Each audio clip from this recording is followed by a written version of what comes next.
Hello, hello, hello. Look at that. I remembered to unmute my mic this time. Be proud of me. We got audio clips working. Everything is doing wonderful. I want to start out by thanking our new sponsor, actually. Here we go. Let's see. Is that working? Do we got it? Is it on the screen?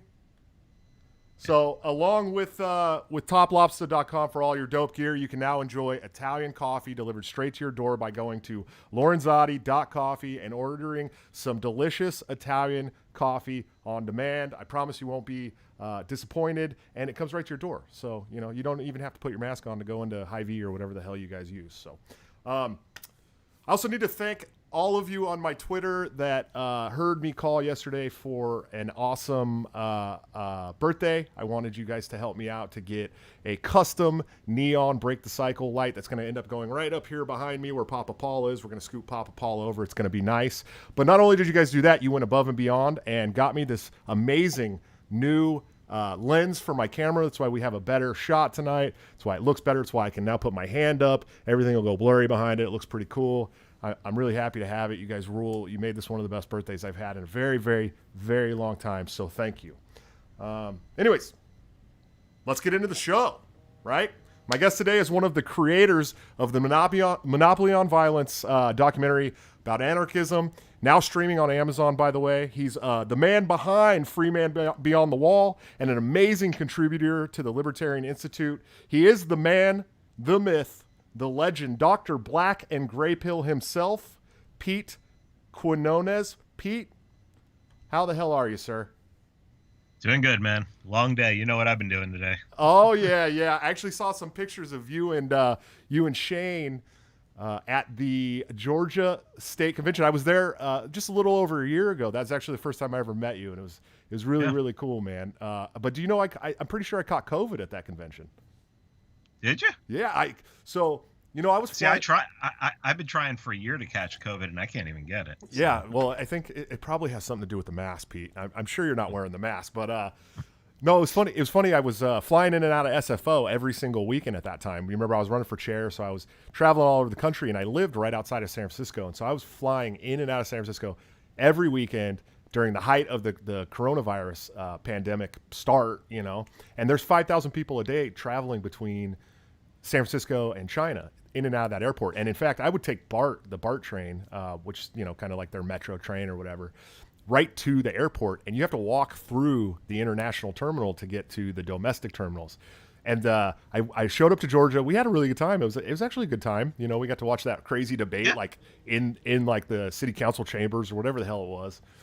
And then I ended up on Kokesh's bus for a while, but my flight left really early in the morning at like 4 o'clock in the morning or something. So I just stayed up and then went to the airport. And by the time I hit the airport, I got that itchy feeling in your throat, when you're starting to get sick and you're like, oh shit, I'm getting sick. And by the time I got home, I had a fever. You sure that wasn't anything you were partaking on Kokesh's bus? You never know with Kokesh's bus, man. You really don't know. I could have caught anything. I'm surprised I didn't catch hepatitis there, I think that would be the most curable thing you'd find. But yeah, Georgia was cool, man. I had a good time. And actually a family that lives about 30 minutes away from where that convention was, and they met up with me. We went and had that really nice barbecue spot that was in that area, and I enjoyed it, man. I had a good time, and I got to hang out with you and Shane Hazel and some cool people, man. It was a good time. But anyways, let's talk about bitch ass libertarians. I'm sure that the loser brigade is gonna love this. What? So I have been kind of reading your Substack here and there. I didn't realize this was a thing. I guess Scott had some issues with some stuff that you were going to try and put on Libertarian Institute. I heard your interview with Dave, but I read the one about bitch ass libertarians, and I'm going halfway through it, and I'm almost getting offended. Like, seriously, because I've sit on the national committee. I'm definitely not one of the blue pill libertarians. There was a time in my life where I was, and I can credit people like you and Dave and some others, but definitely you in general, for kind of shaking my worldview on a lot of things. I especially last year in the run up to my national chair run, you know, I can't remember what exactly was you said, and then Dave got kind of mad at me for going on Fakertarians and doing an interview with them and kind of ceding some issues to some points to them, and I said, you know, this and that, but you know, I kind of came around to this worldview where it was like, why do I cede any points to these people at all? What's the point? They're just going to continue to find things to attack me on, and they did, and they have, and they've continued to attack people even after, you know, truces were made. So you guys kind of shook up my worldview, but I'm reading this Substack article that you put out about bitch ass libertarians, and let's talk about that. What do you, tell people what you mean by bitch ass libertarians? They're the libertarians, the first ones who will call you out for being inconsistent, and then they're just inconsistent on a lot of important issues. And the one issue that I took with it is, you know, something that caused 19 plus people their lives, and that was the George Floyd riots last year.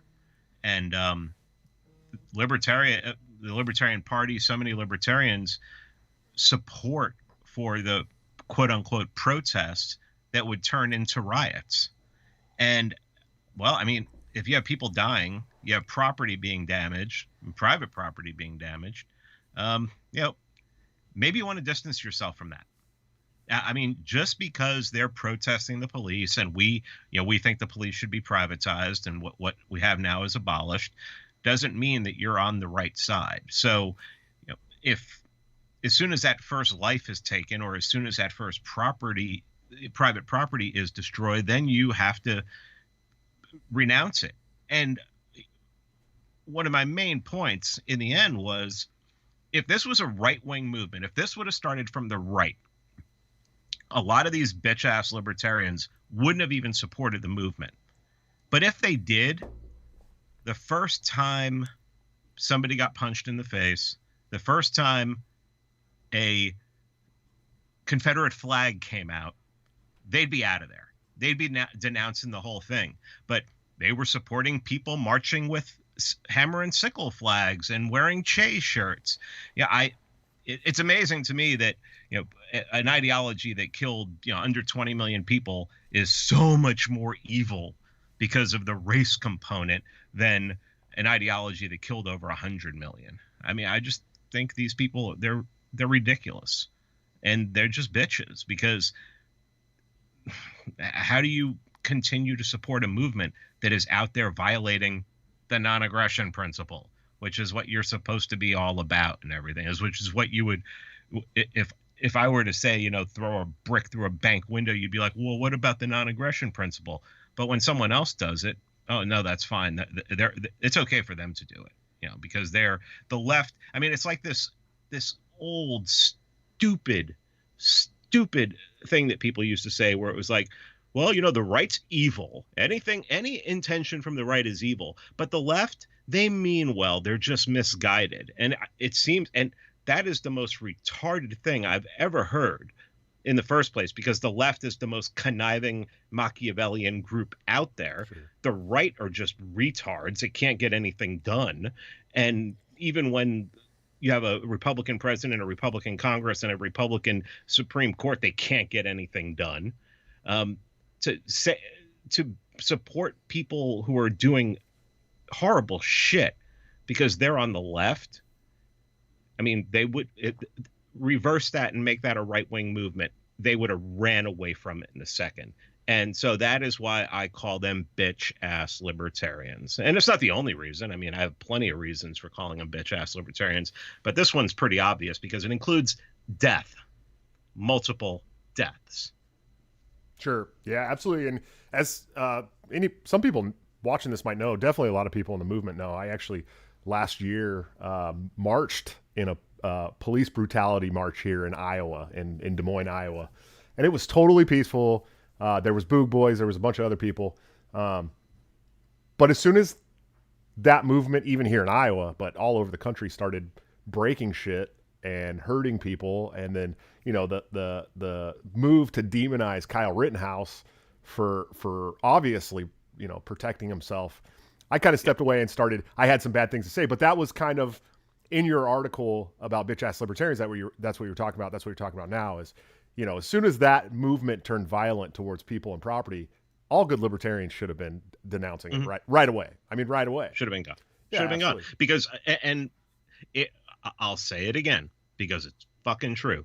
If those would have been right wingers out there, they would have not even have been there to start with, or they would have abandoned them as soon as the first hint of violence or a flag they didn't like. Oh, sure. Presented itself. So yeah, but hammers and sickles. Communism, fine. Fascism, which I mean we have now, and I don't see you storming the Capitol. That's fine. It's anathema. You can't even be you can't even be a little bit to the right. Even culturally. Right. And as Eric July likes to say, libertarianism is about economics and ethics, and economics first. So it doesn't matter what you are culturally, if you're culturally left or culturally right. If your economics are good, people whose economics are good tend to be very good culturally. Sure. And I heard Jeff Dice say that once. He said if you find someone that you think is a terrible libertarian, check their economics. They probably know nothing about it. Sure. Yeah, absolutely. I've had some arguments with quite a few of the loser brigade where they're arguing with me about cultural things. First of all, I'm pretty open culturally. You know what I mean? Especially, I mean, socially, culturally. Not my own life. Obviously, I'm personally pro life. We live a pretty traditional life in our family. You know what I mean? I go to work every day. My girlfriend stays home now. Thankfully, we have the opportunity to do that. And a lot of people will call me like sexist or misogynist for doing that. And I'm like, dude, I put in 12-hour shifts every single day. I think I've had 3 days off in like the last almost month. And you're telling me that's sexist and misogynist? Okay, whatever you say. You know what I mean? When you're living at home, it's very easy to very easy to have a Pollyanna look on life, Oh yeah, exactly. But speaking of Pollyanna, my stepdad, that's his favorite movie. He watches it every Christmas and cries. It's the only thing that makes him cry. It's pretty funny. So speaking of, there's a lot of things. There's a lot of things that make me cry. Oh sure, yeah, absolutely. But speaking of bitch ass libertarians, let's talk a little bit about the Cathedral.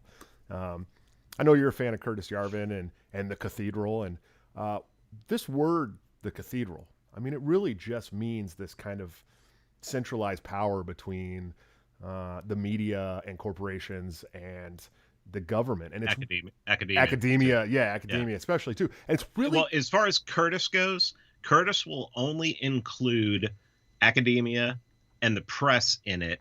He won't include government in it, and he won't include big tech in it. And I'm sure that has nothing to do with the fact that he lives in Silicon Valley. Sure, yeah, exactly. I do, however, believe that they're all kind of a holy union together. And when I speak of the Cathedral, that's what I'm talking about, because we do have these social media companies that step out there and testify before the Senate committees, and they do work together and they do push a political narrative, and of course the Democrats want them to push that political narrative if it's going to help them win. We just spent a year in absolute hell, having our businesses ruined, our lives ruined, our children's mental health ruined, just so that the Democrats, I mean, really honestly, so the Democrats could push a political opinion, narrative. Really? I mean, most people who actually see what's going on agree. But the Cathedral has become such a bad word among bitch ass libertarians. If I say it, I'm automatically a white supremacist or a Nazi. It's kind of become the same term as cultural Marxism, which kind of goes hand in hand with the Cathedral. Yeah. What is? What? I mean, it's. I don't care. I don't care what these people think. I'm just going to say what I want. If somebody I respected came to me and said, hey, the term you're not going to be able to mainstream it. We can come up with something that, let's look at something that already exists. It's a great argument. I mean, I'll listen to that argument all day.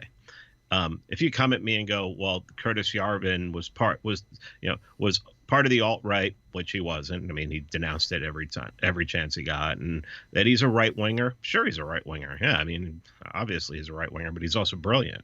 And more than anything, he can tell you the right books to read. And that's what most people I cherish are people who can tell me the right books to read. But I mean, I like the term. I'm going to keep using the term until somebody, like I said, until somebody I respect just goes, all right, stop. let's come up with something better and present something better. Yeah. Sure. I mean, I still might drop it every once in a while, but I mean, I'm open to healthy debate with people who are, I don't even have to know the person. But I mean, if the person's just going to come at me and it's just going to be like, well, you can't do that because it was a right winger. It's like, well, fuck you. I don't care. You're just making me. It's like the left. It's like, the meme about who radicalized you. The left is looking at, these obvious leftists are looking at someone and go, who radicalized you? And he just goes in and goes, you did. You did. Yeah. Yeah. And it's like, well, I mean, if you start pushing against me and tell me I can't do something, if you tell me I can't have Curtis Yarvin on, I'm going to have Ryan Dawson on. If you tell me, and if you tell me I shouldn't have Ryan Dawson on, Scott Horton has Pat Buchanan's email. Let's see how you do with that. Yeah. Sorry, I had to play my Fuentes sound clip. I don't know if you can hear that. I can't hear it. I have a great sound clip of TJ Roberts screaming Fuentes. It's pretty awesome. But no, I agree. And it's pretty funny every time I bring up the term cathedral. The Fakertarians hop on and they're like, ooh, that's a anti-Semitic, and people are like, that's anti-Semitic, and I'm like, first of all, you fucking idiots, I'm half Israeli, okay? I'm not anti-Semitic. Trust me. Maybe I don't agree with the, I've been called anti-Semitic for saying that we shouldn't give foreign aid to Israel, but I also agree we shouldn't give foreign aid to fucking any country out there. Anybody, what I mean? So it's especially not the ones that are guiding our foreign policy and other things. Yeah, exactly. I mean, Saudi Arabia, any of them, none of them. We shouldn't be giving. Our tax dollars should not be funding other countries in their fucking wars. Period. You know what I mean? If that makes me no argument for me. Yeah. Dude, the last account that I got nuked off of Twitter was for. I put up a couple anti-Zionist memes. Oh no! And oh my goodness, the Zionists found me. Oh no! It was like I got attacked. It was like somebody went into a DM. And there was, there had to be 50 or 60 people in the DM, and it just was like attack. And I'm just going, no, fuck you guys. Half Jewish. I say what I want. I don't give a fuck. Fuck y'all. Yeah, it's so Dr. Shlomo Sand said you're not even real Jews, so fuck you. Well, and it's always funny to me because, most of the people that attack me as an anti-Semite for, thinking Zionist government's a terrible idea, thinking foreign aid to Israel and all other countries is a bad idea.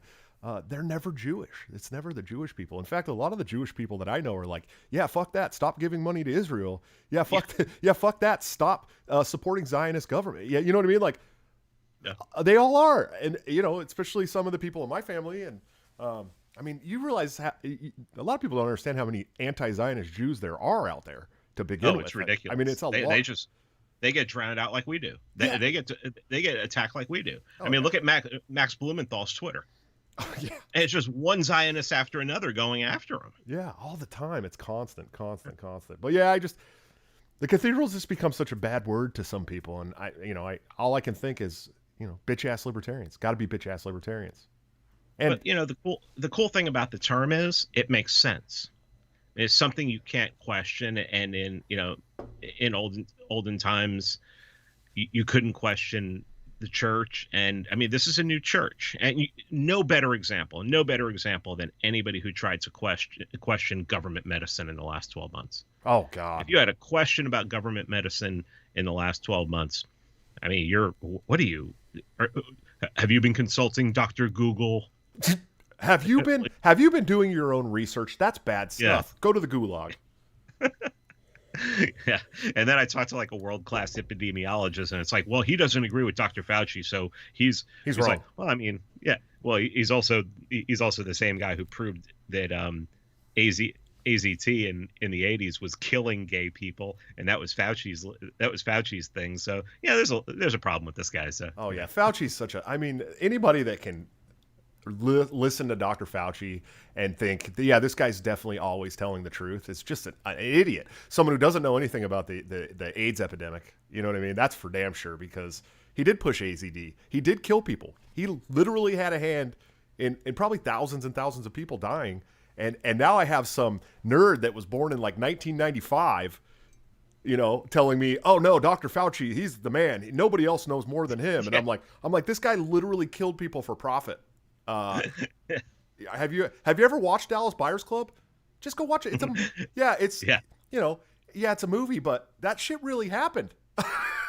People had to go and traffic drugs to save their lives because of Dr. Fauci. And you want me to believe this guy about vaccines and a pandemic that with a 99.98% survival rate? Fuck off. Most libertarian movie of all time, possibly. Oh yeah, absolutely. Could you imagine like if we had some real thing that was actually like a terminal illness spreading around this country, and all of a sudden we have to hop in our fucking cars, drive down to Mexico, fill our damn tires with an over-the-counter drug for therapeutics. And would it be the same thing? Would people be telling on each other for driving down there and getting life-saving things to save our lives? I mean, would we be telling on our neighbors for trying to save their own lives because of Dr. Fauci? I think we might. I really think. I know I wouldn't. Yeah, that's the kind. That's the kind of shit gets you punched in the mouth in my neighborhood. You know. Oh yeah, it's just. I mean, it's really hard not to swallow a black pill when you look at what the population has done, what the overwhelming majority of population has done and put up with in the last 12 months. Because, yeah, it's bad, man. I just look and see these drones that just believe everything that's on TV. I mean, I mentioned to one person that, none of the vaccines were FDA approved, and they didn't believe me. Right. And I'm like, do you know how long FDA approval lasts for vaccines normally? It's for emergency use. Well, yeah, but the FDA said, no, it's for emergency use. It's not FDA approved. They haven't looked at anything. The trials were for 2 weeks. I mean, come on. Oh yeah, there was no. At one point, they were saying they were proud that we basically did this in 2 days, and I'm like, what? And well, it's a kind of vaccine that we've never used. I mean, mRNA vaccine has never been used wide scale. I mean, they've had some studies on mRNA vaccines, not for COVID, but yeah, they pushed this out. A lot of people are like, oh, they had the whole year to push no, they started working on it like a couple months ago. First of all, second of all, there's no reliable second and third phase at all. Trials, which, people are like, well, aren't you a libertarian? Don't you not believe in this trial? No, I want these drugs to be tested. Are you fucking kidding me? We're putting this out to the population, telling every single man, woman, and even some children, pregnant women, that they need to put this in their body. This is an RNA possibly changing envelope. And you want me to just put it in my arm with no reliable second and third phase trials? And if I don't, I'm a what? A Nazi?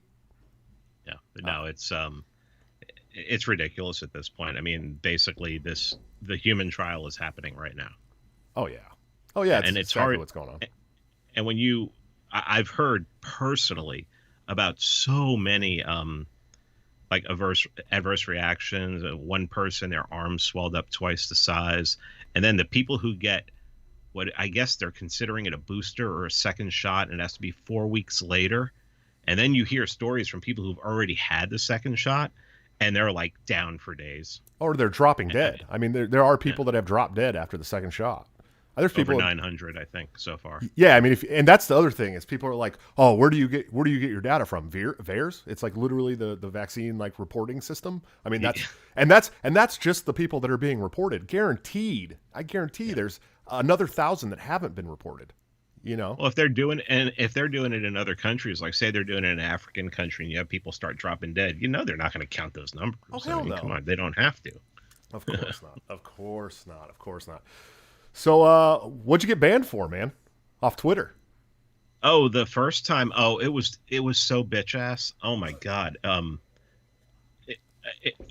The old copy pastas. You remember the copy pasta of the guy? I was a Navy SEAL. Oh yeah.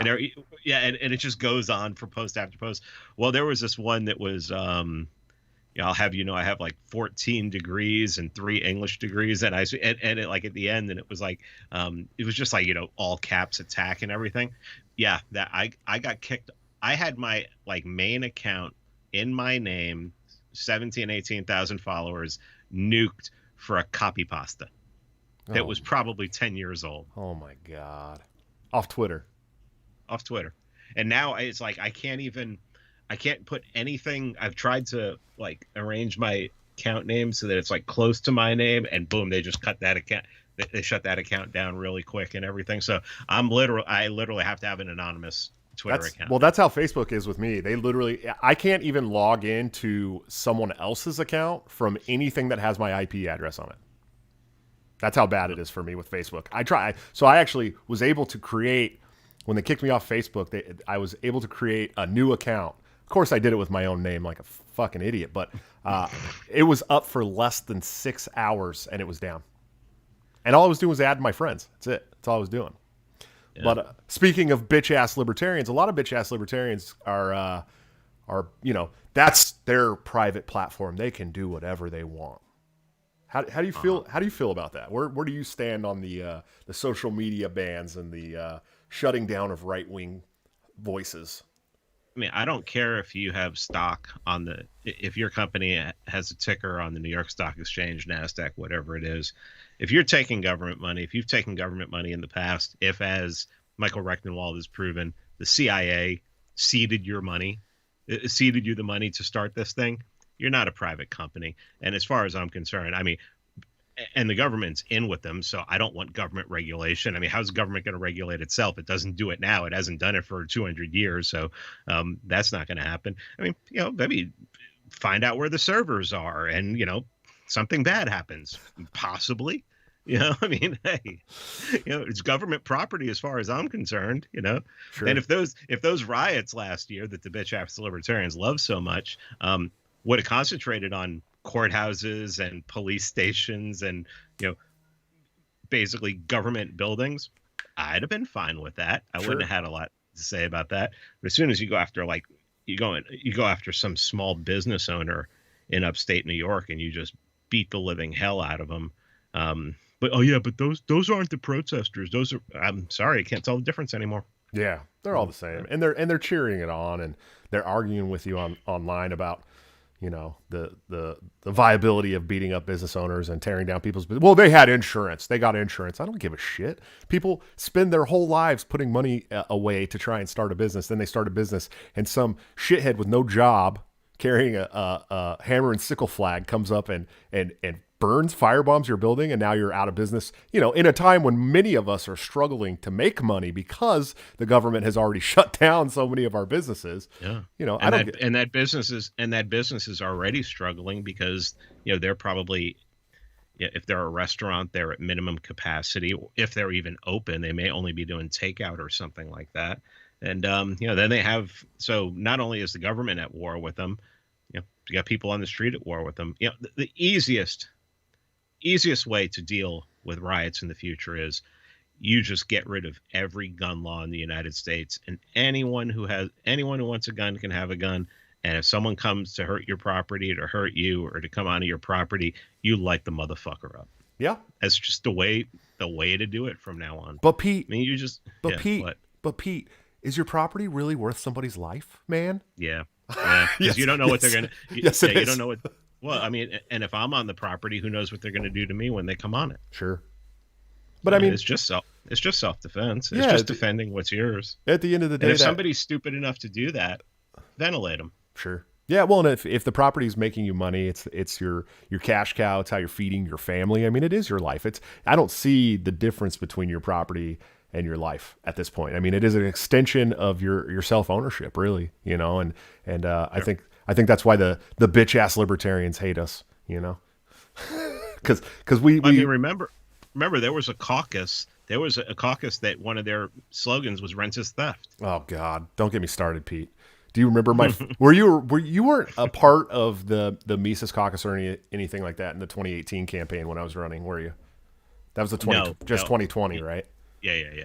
Yeah, so the 2018 campaign, we had an avowed Marxist on stage debating me, and he was essentially just thrown up there to try and throw me off so Nick Sarwark could take the win. It was all a big rouse, or ruse or whatever the hell that word is. Do I look like a smart man? Yeah, I feel like that caucus has become more and more insignificant over the last 4 years. Thankfully. Yeah, you think? Yeah. If you have higher ups that are, colluding with you and working to protect you, um, you know, you can get away with a lot even if there's only 10 of you. Sure. I mean, look at the population now. I mean, you could get friggin' fired from your job for saying something about trans people. Well, how big do you think the trans lobby is? Oof, probably small. Yeah. Yeah. And it's probably run by people who aren't even trans. Oh, it always is. It always is. Yeah. It's it's middle class white liberals who think they have to speak for every other race and gender identity and whatever the hell else they got to speak for. They're the ones that want the hero complex, right? Yeah, and apparently they think they're the smartest of us, and a lot of the bitch ass libertarians like them and appreciate them. Well, they think they can court and look them. Up to them. They think they can court them and bring them into a party that does not align with their values whatsoever. The truth is these are the same people that will line you up against the fucking wall for wanting to own a business. I mean, truly, at the end of the day. But yeah, I'm with you on the social media bans. I think that libertarians have taken really bad narratives concerning that stuff. I think that they do work in tandem with the government. They definitely have gotten a lot of money, which is our tax money. They shouldn't have the right to throw people off for dissenting opinions. And there's a clear war against certain narratives, and they're not just a Nazi narrative. Yeah. Yeah, I know. Yeah. What do we do to counter that narrative, Pete? I mean, I've heard you talk a little bit about counter narrative and stuff, but I mean, this is a growing, like you said, religion in this country. This cancel culture, SJW, wokeism bullshit. What do we do to counter that? As I won't call you a libertarian because I know that you decided to stop. God, that's so qualifying everything. I hate that. I love traveling. I hate baggage, so I don't like baggage in anything. So fair. We got to find a better narrative, and really the only thing I've been able to come up with for a number of reasons, and it was really Vin Armani who started coming up with this, was is going back to the Declaration of Independence, that all men are created equal, endowed by our Creator, inalienable rights, and all things that cannot be proven. And considering that the progressive narrative is stuff that you can't prove. I mean, they're just out of their minds, just spewing nonsense. And you still have a lot of people in this country who believe in God, believe in the Constitution, believe in rights, believe the founders. I think the best way to court them is to start quoting the founders again. And I think it has to do with, where did they get the right to tell you you can't leave your house? Where did they get the right to tell you have to, wear a diaper on your face when you leave the house? And where do they get the right to say, if you want to travel, and if you want to go into a government building, or if you want to go into your own business and we're going to force your business to do this, you have to get a vaccine. You have to have a needle stuck in your arm. Well, man, that's some 1984 shit right there. And I think the only way to counter it is we got to go back, and we got to go simple. And I think the founding was rather simple. Inherent rights, endowed by Creator, shall not be infringed. Throw that in there. And I think that's a powerful narrative. If it's crafted right, it can get in front of enough people. And I think people will really start grabbing onto that. Just the straight liberty, but in language that they are familiar with and they understand. There's no new language there. It's language that they know. Normie language. Yep. Yes. Fuck it. I mean, that's another problem with libertarians is you always got to be the smartest person in the room. Well, we read a lot of books, Yeah. Yeah. Not all of us. Some of us for sure. Some people are reading the wrong fucking books. Listen, I read The Libertarian Mind a long time ago too. I get it. It was a good starting spot for sure, but we've moved on from then. Okay. I don't even know what that is. I was lucky, man. I came in Ron Paul. I ordered his book of speeches from the House floor, Foreign Policy of Freedom. Oh, sure. And it mentioned the Mises Institute in the back. So I went on the Mises Institute website and started ordering books from them.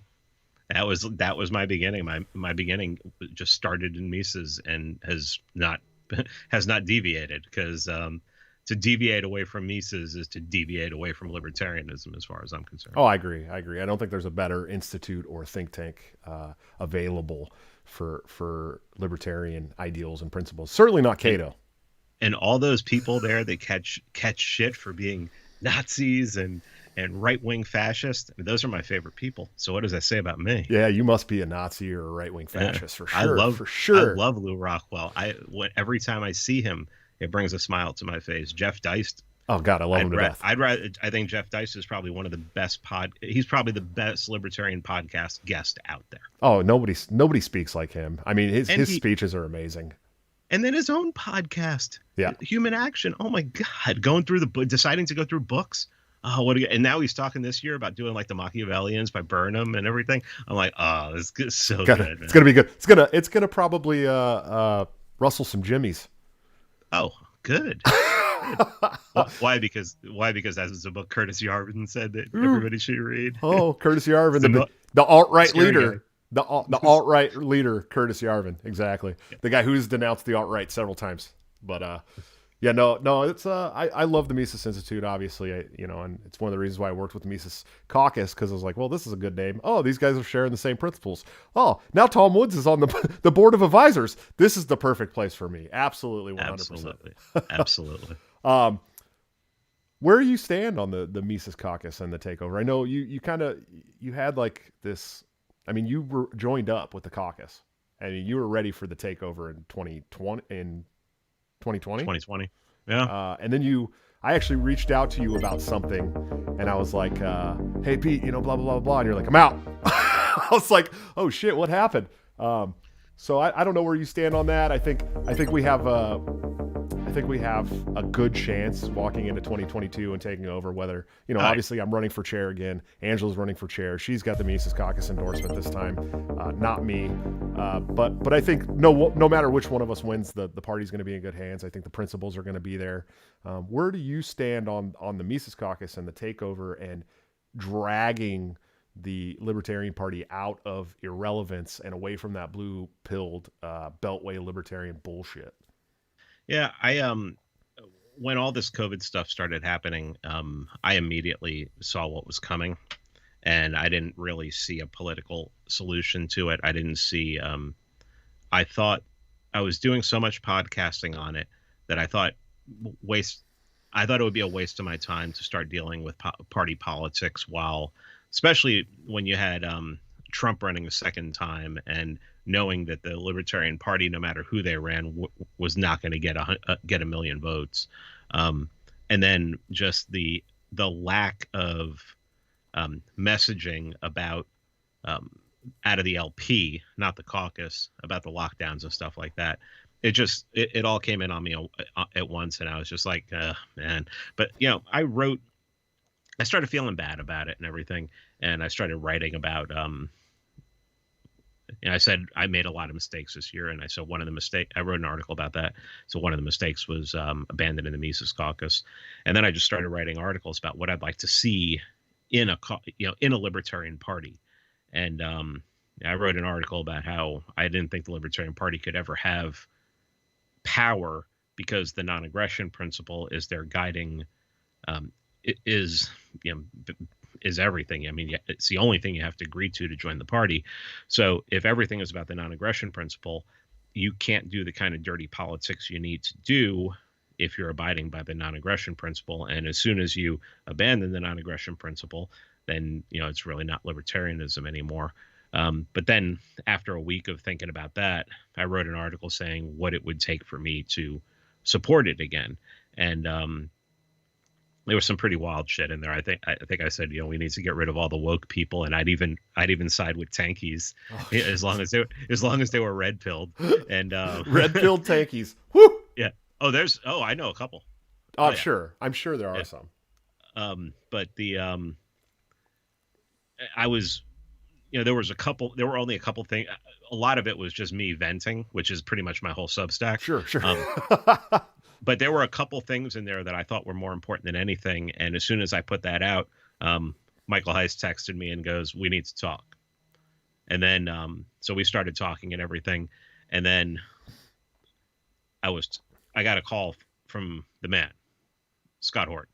Oh, And, so my phone rings, put my earpiece in, and Scott starts talking about the plan. And, Scott and I are partners at the Libertarian Institute and everything. So, and probably no one that I respect their opinion more than Scott Horton, because I know he's pure of heart. And he's probably the best libertarian out of all of us. And he started explaining everything to me. And I said, yeah, this is the kind of, when I wrote that article, I was serious about it. And this is the kind of thing that we're talking about. And, Scott laid out the plan to me and everything. And I was like, let's do this. And right from that moment, it was like, I think I got in touch with Michael and I said, whatever I need to do and everything. And I think I reached out to Angela, and it was like the first thing, because I knew that she would, she had already announced her run and everything. And I got her on and we started talking about that. And I started talking, I had Eric July on, and I said, what do you, what would it take for you to support the Libertarian Party? So I started talking about it again, and then it culminates in the convention here today in Georgia, LP Georgia. And the only thing on the docket that I cared about, I didn't even really care about the people getting elected and everything, is I wanted secession, a secession plank added to the platform. Hell yeah. And I was told when I got there, yeah, this is it. And it was handed to me and I read it and I'm like, all right, let's do this. And as soon as it came up, and yeah, that was the obvious, you can imagine it was the most heavily debated thing of the day. Oh yeah, absolutely. Yeah, it was ridiculous. You think it'd be easy in fucking Georgia? Yeah. But and then the last person who came up to voice their disagreement, and it came with the, well, they're already labeling people insurrectionists and everything. And I'm like, and that's why we need to put it in there. Yeah. Awesome. That's good. why we need to put it in there. And and I'll say this. I don't think I've ever said this on a podcast before. But I've said it. I actually said it today, but I've said it a couple times privately. We'll know we're winning, that the Mises Caucus is doing amazing things, and that the Libertarian Party has completely changed to what we want, when MSNBC and CNN call Reason Magazine or Cato to have somebody come on to ask questions about what happened to the Libertarian Party and why do they sound like the founding fathers now? Why do they sound insane? Well, there was an article that came out recently. What was the article? But that was obviously, I mean, the writer of that article said they went to college with what's his name? Jason Weinman. Yeah, the punk. Yeah. And it's like, well, what he did was he reached out to a friend from college and said, I want to shit on the Mises Caucus. Would you do me a favor and write this article, and I'll supply you a whole bunch of nonsense from, it looks like their Nazis are taking over the LP and everything like that. That's exactly what, in my opinion, that's what happened. I'd be willing to bet money. I'd be willing to bet $100 in Bitcoin. Yeah. That's what happened. I mean, Weinman's definitely one of the leaders of the loser brigade. And interestingly enough, there's so many quotes, and I've actually seen Fakertarians go after Weinman, because there's quotes of him saying we need to take over in Democratic Facebook groups, saying we need to take over the Libertarian Party and destroy it. There's actually real quotes of this guy saying that. And then he's in, was that article in Salon? I think it was a Salon article. Yeah. Where he's calling the Mises Caucus a white nationalist takeover of the Libertarian Party and blah, blah, blah, blah, blah. It's people like him is the reason why I've spent the last 3 or 4 months trying to recruit as many military vets to the party, because we need some testosterone in the room for when these bitch ass libertarians start mouthing off. And let's see if they mouth off. I agree. They don't in person though. That's the thing is. And I want Maj to get, and that's another thing is I want Maj to join the party and get more active and bring some people in from the inner city. Oh yeah. So when that person in the room goes, well, you can't talk to me, that's transphobic. Bitch, shut the fuck up. It smell like bitch in here. It smell like bitch in here. Get back in your locker. Party I want. Yeah, it's totally a possibility too. I think people like Maj are great, because there is that inner city that the large majority of libertarians, let's be honest, they're fucking white, spurgs, middle class from nice neighborhoods who are afraid to go into Philly and start messaging libertarian principles, South Philly or where I'm from, Oakland, California. And it's probably smart that they don't. You want somebody who speaks the language. Sure. You want somebody who looks like them. Absolutely. Yeah, this just makes sense. I mean, come on. But, Maj is a white supremacist, so. Yeah. Eric July, too. Yeah, Eric July's a white supremacist, too. This shit all my blows black my mind. friends are white supremacists. Hotep Jesus is a white supremacist. Yeah. All these white supremacists out here, man. It's funny because for a long time, it was me and you and Dave and a bunch of other people getting attacked as white supremacists. And then there's been this kind of pivot in some of the woke-ass Beltway libertarians lately where the new white supremacists are all these black guys. And I'm going, what the fuck is happening right now? Is this are you guys really doing this shit? This is insane. Fucking sane. And but yeah, it's been pretty interesting to see. Definitely. So what do you think? These lockdowns are. Some states are kind of lifting their lockdowns and mask mandates, but we still have. I mean, I still go to the grocery store, and everyone in the damn grocery store but me is wearing a mask, and everyone's looking at me like I'm this psycho serial killer. How do we counter this shit? What's the best chance to flee the Amazon fulfillment gulags and start making people look real dumb in person? How do we do that, Pete? I don't know, man. That's hard. I don't. You don't want to get into confrontations with people. I mean, some of these people are genuinely scared, and some of these people are genuinely mentally ill. So either way, you have to be careful. I mean, frightened animals can lash out at you, and the mentally ill, who the hell knows what's going on? What you could be facing. It's a hard one, man. It's a hard one. I mean, I know the one place that I've been forced to wear a mask in the last 6-7 months is on planes, because I've been popping on and off of planes. I mean, you're just not getting on a plane. No medical excuse. I have not seen anyone. I mean, really, the smartest people like me who just, if it's a short flight or something, I just have my Starbucks cup and I'm slowly sipping it. You and Ted Cruz. Yeah. But I mean, as far as it's just so hard, because how do you constructing a narrative to see all of the tyranny, to see all of the overarching effects from the COVID-19 garbage, that you can construct a narrative for that, for everything. But when it comes to the disease itself, that's a tough one. I mean, some libertarians are they've constructed this insane narrative that the disease doesn't exist. Even if that were true and you knew it for a fact, the overwhelming majority of people believe it exists. Just fucking lie to them. Right. I mean, just go along with their delusion. Because if you start saying that, then you're just fucking Alex Jones. I mean, you can be right and I've met a lot of libertarians that all they care about is being right. It doesn't matter if it alienates everyone, and they've never converted anyone on their own, but at least they're right. I mean, I said that right after the election to go after Trump supporters, because and tell them, and you don't have to tell them that you think the election was stolen. All you have to tell them is, hey, if you think the election is stolen, they're going to steal it again in 2024. Right. They're going to steal it again in 2028.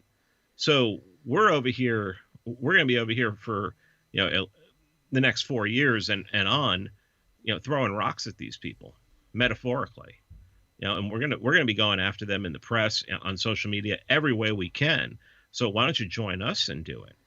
Because you're never going to get elected again. And I was willing to lie until the Time article came out, and the Time article came out and said, well, they did steal the election. Yeah. So I mean, they admitted to this shit, Pete. Yeah.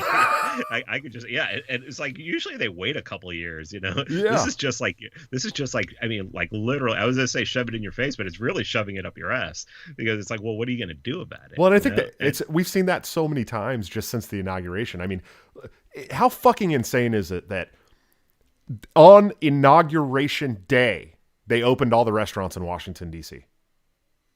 On Inauguration Day, they opened all the restaurants in Washington, D.C. They didn't even wait a month They were like, oh yeah, we'll just open these restaurants. We'll start lifting these bans. Your kids can go back to school in the next 30 days, blah, blah, blah, blah, blah. And then the Time article comes out and you're going, these motherfuckers. Let's say for 1 second, there was no election fraud. Like, some of these really crazy virtue signaling Democrats believe. Even if there was no election fraud, there always is election fraud. I mean, every single election in my lifetime has been fraught with election fraud. It was no different than the other elections. There may have been a bigger number, there may have been a smaller number, but I guarantee you there was election fraud. But even if there wasn't any election fraud, they have proven to you that they took your business, they took your livelihood, they injured your children's mental health, they injured your mental health to win an election. Period.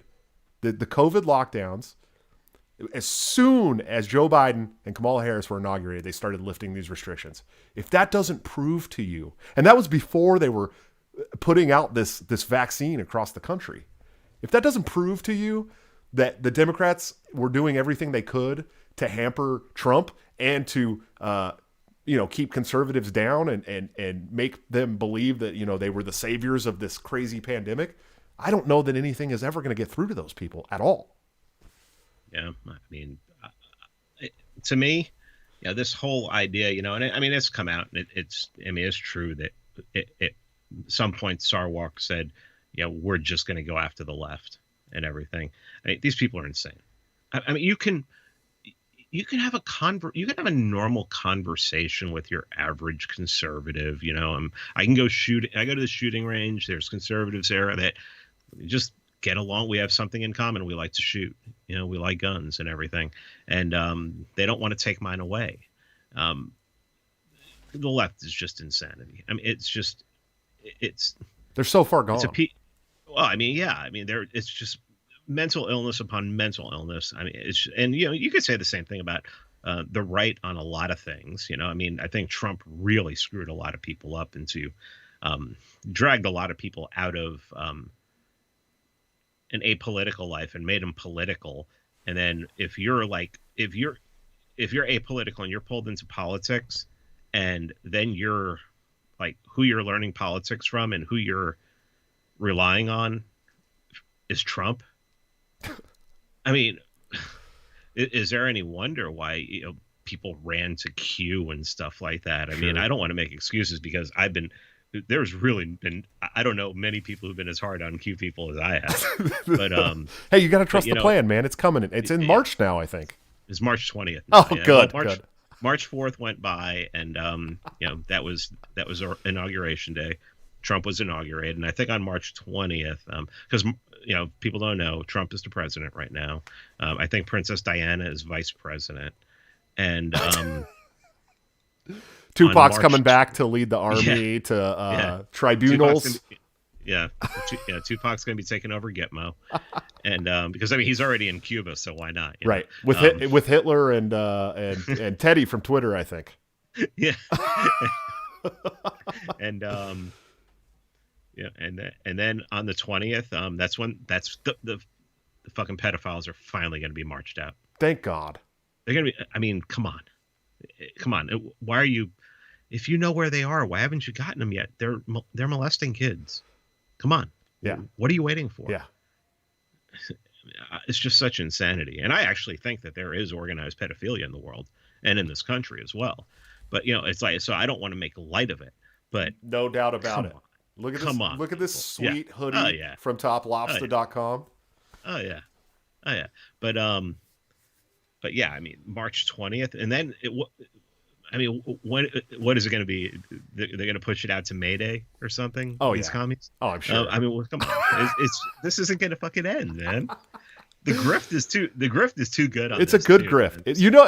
I said this like the other Tina day. 40? Tina 40, I right? said this the other day. Whoever's putting out the QAnon conspiracies is probably some middle-class, middle-aged white liberal from the New York Times drinking a soy chai green tea matcha latte at their computer every morning, just laughing hysterically.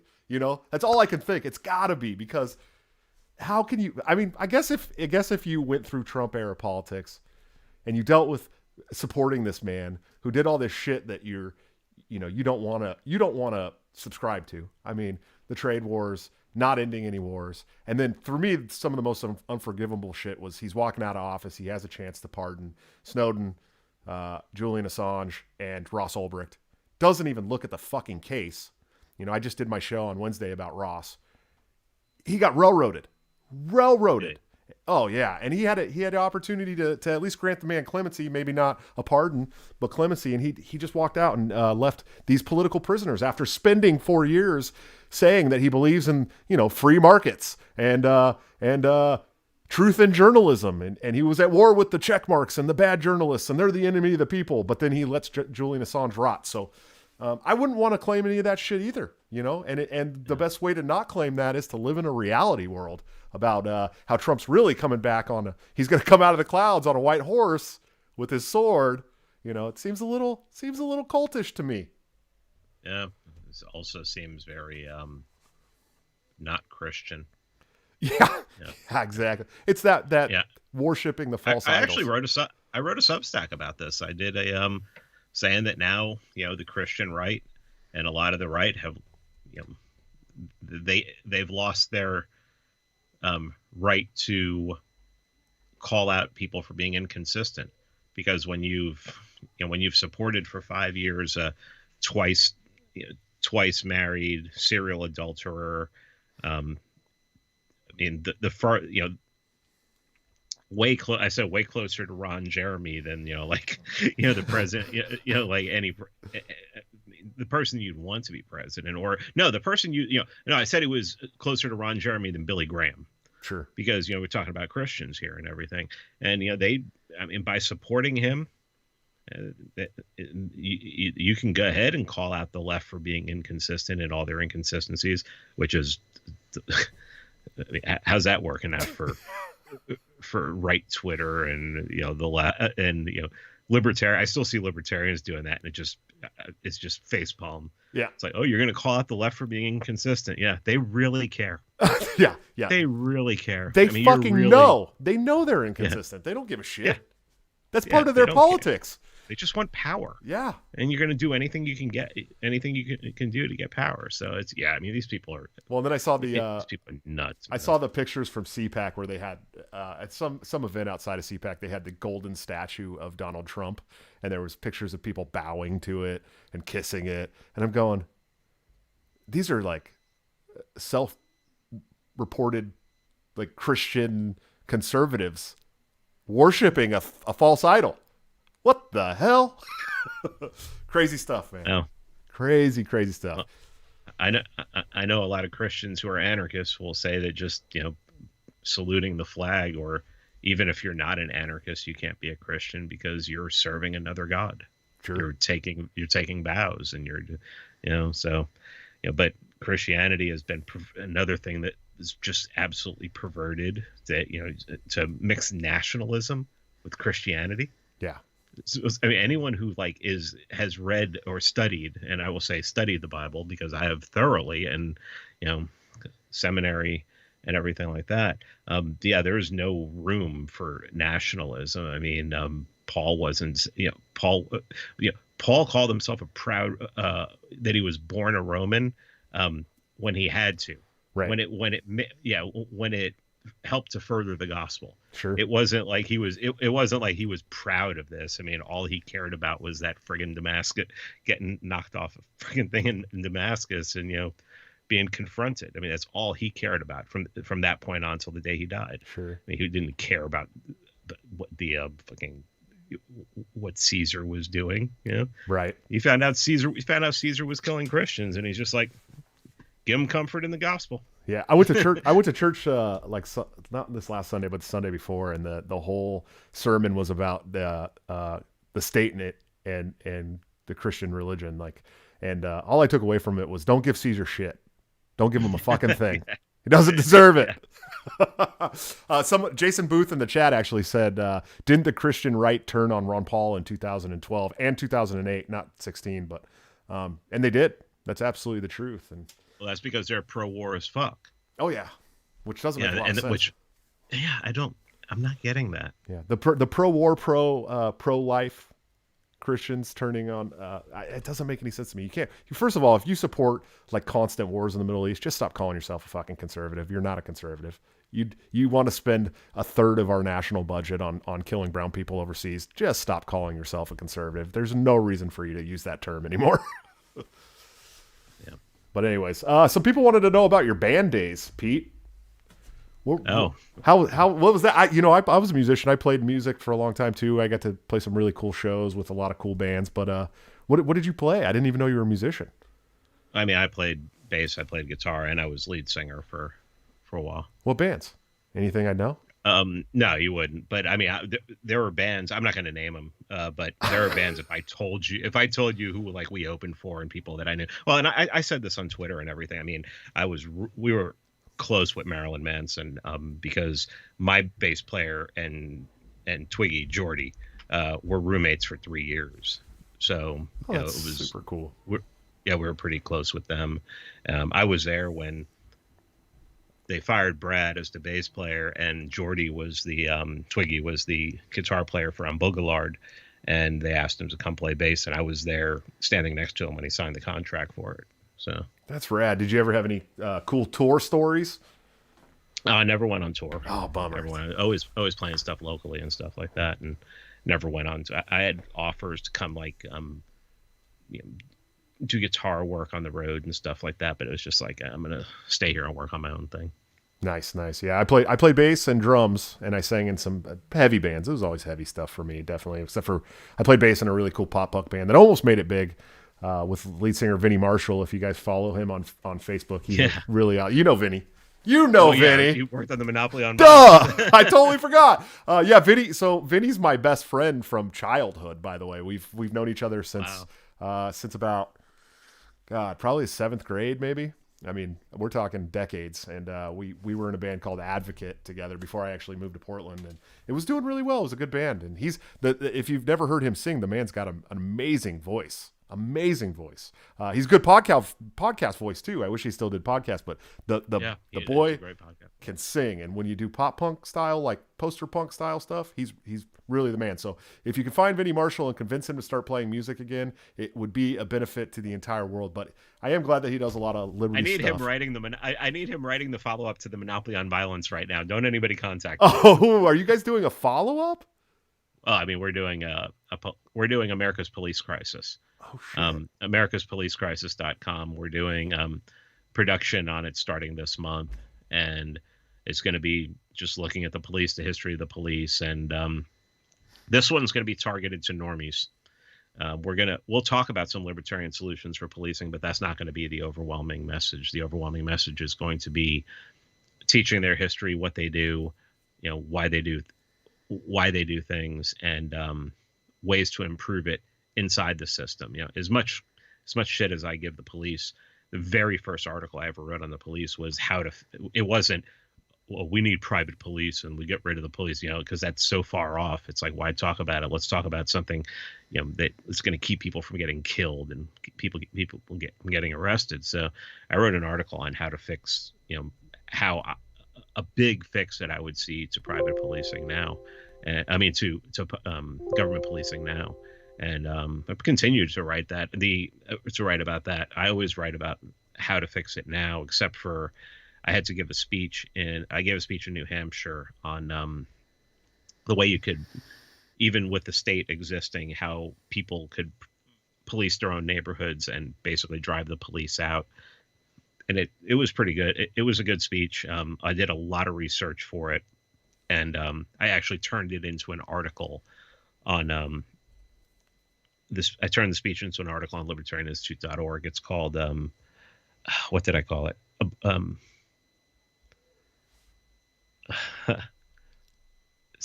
I'll come up with it. I'll send it to me and I'll put it in the show notes for sure. I think the edible's kicking in. So.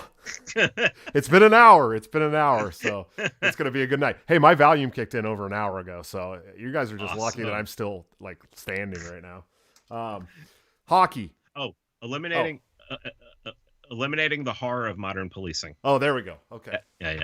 It's a good article. A lot of research. I'm actually really glad that you guys are doing a follow up to that. I had no idea, and I'm very excited because if you haven't watched The Monopoly on Violence, do yourself a favor, go on Amazon and watch it. I think it streams for free if you have Prime, right? Yeah, it streams for free if you have Prime, and then I think it's $5. I don't even know what the price is. That's not part of what I do. I think it's $5 or something like that. It was put together so amazingly well. I mean, at the same time that you guys were starting that, I was talking about doing a documentary. I don't know if you remember that. Yeah. And I started kind of getting some funds together and getting some people together. I had a video editor. I'm like, yeah, let's do this. And then all of you guys were like, we're doing this documentary. I was like, oh, fuck it. I'm not doing a documentary. I'm just fucking look at this crew of people. My God, I can't do this. And so I'm glad that you guys put it out.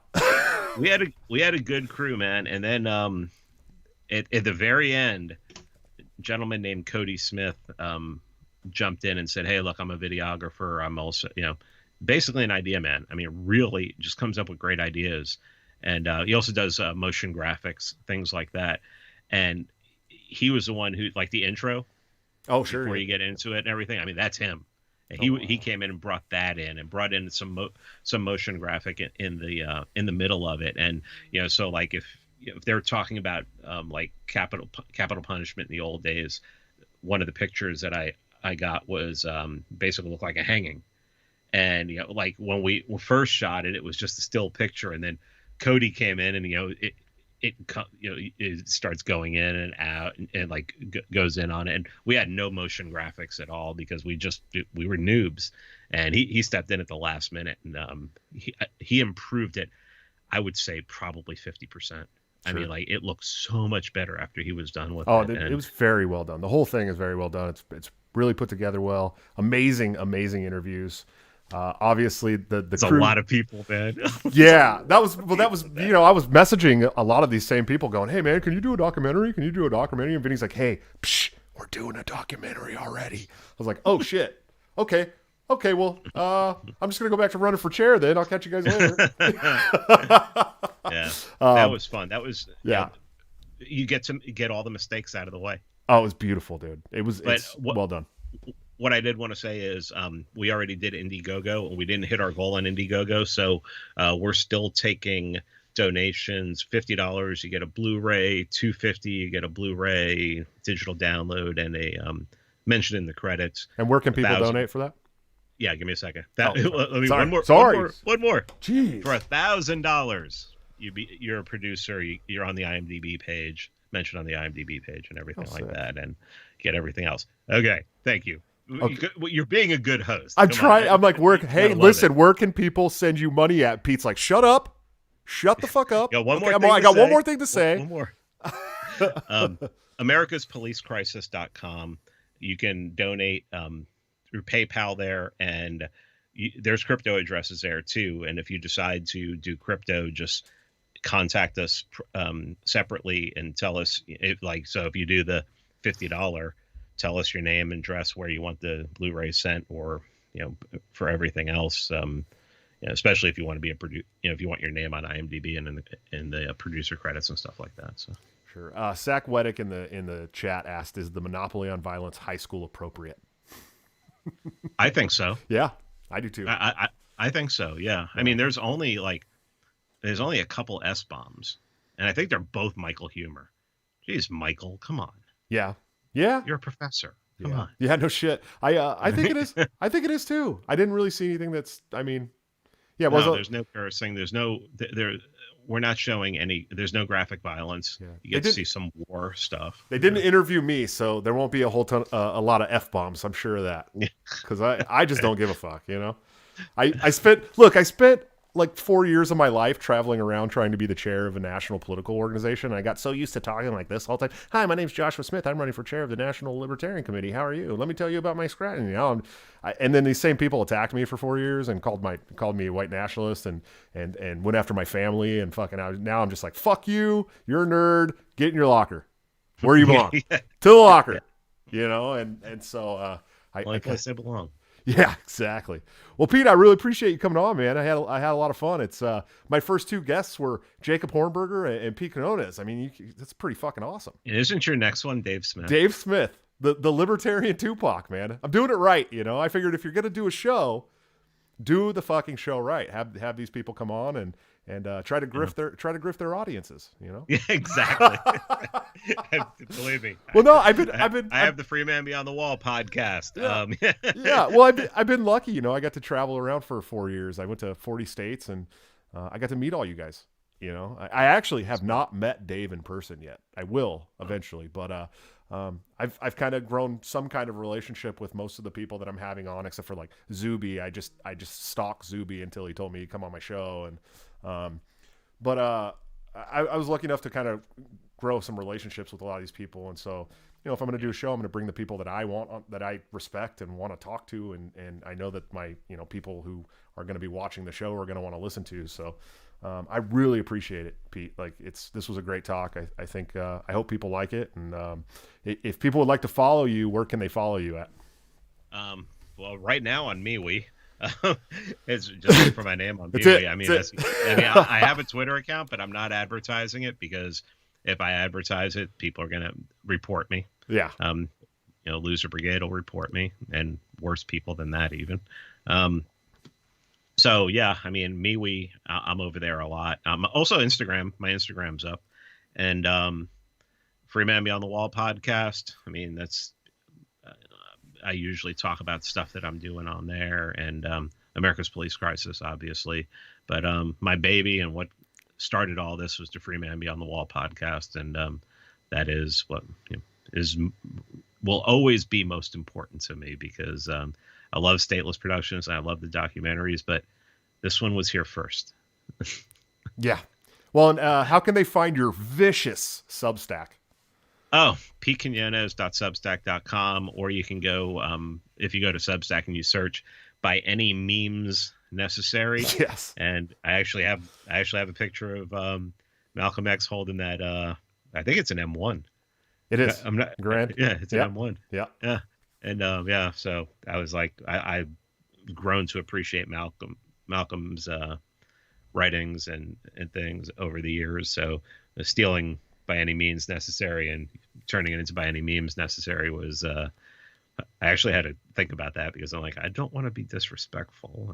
It's a good play on words, though. It's a good play on words. Yeah. I think Malcolm X probably would have liked us. I mean, just to be honest. I'm pretty sure he would have. Yeah. Especially later after Malcolm, after he came back from Mecca. Yeah. Exactly. Let's see. I had one more question for you. How do you feel about the #Tower Gang?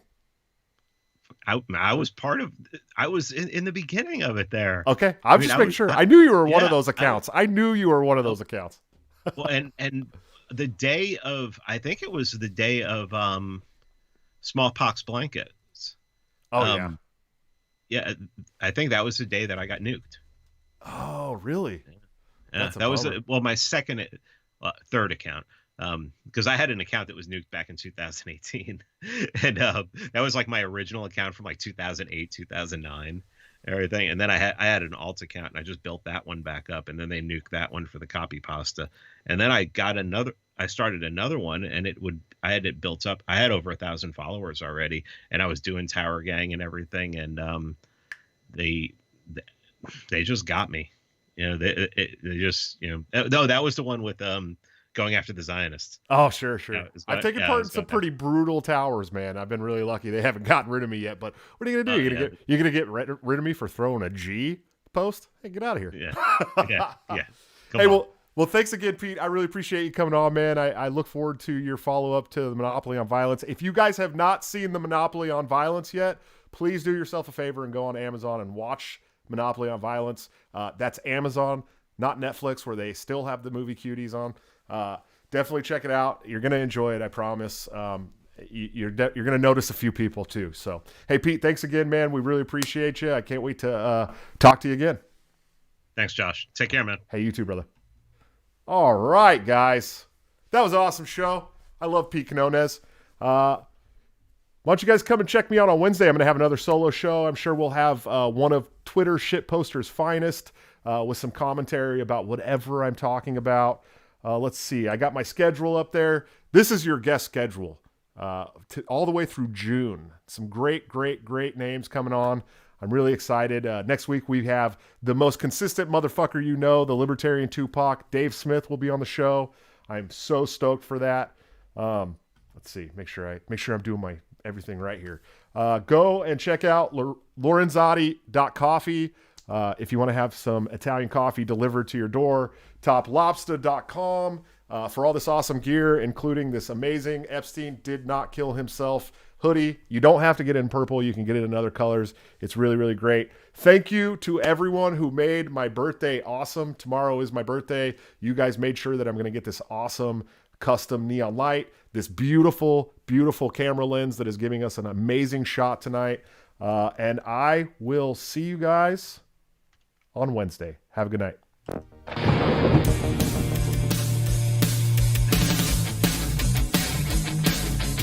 Disconnected. Due to legal reasons, I just have to explain. The lyrics of my last song may seem to contain a violent call to action in the verse and refrain, but I just meant it in Minecraft. The helicopter part was in reference to GTA 5 and the things you do. So any violence you commit, I am not an excuse, because I just meant it in Minecraft. Well, Chipper is my friend and he's constantly cold. Accusations of incitement getting totally old. Make your own choices, yeah, you have control, because I just meant it in Minecraft. Obviously I would never advocate force, unless there's due process and a trial, of course. And if you're convicted, we will make you a corpse. In Minecraft, just in Minecraft. Nothing I mean, you know it. No product bidders cause it closed for COVID. Holy shit, I think I'm a pro.